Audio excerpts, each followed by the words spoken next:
Hey everyone, welcome to my channel. In this tutorial I'm going to show you how to remove header from the second page.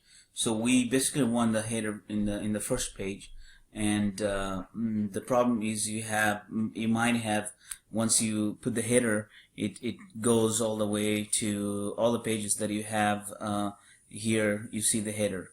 So how to remove the header from the second page and while keeping it on the first page. So that's what we're gonna do here in this video. So in order to do that, go to View and select multiple pages so that you can see the pages side by side like this. Okay, side by side like this. Okay. So now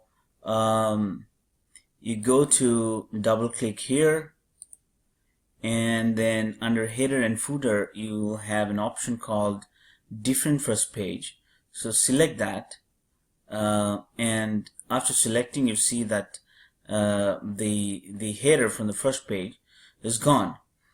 So now you go to the second page and copy this and paste it into your first page.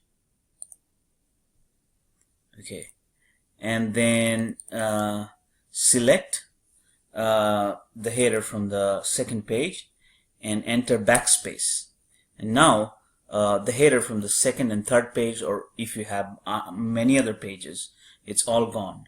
So now go back to View, and instead of multiple pages, go back to the original one page, and now you see that you have the header. Double click on the inside of the Word document. Now see, the header is gone. So so that's how you remove the header from the second page. I hope this was helpful. Please put your comment below if this was helpful or solved your problem, and hit the like button, and don't forget to subscribe to my channel if you find it helpful. Thanks for watching.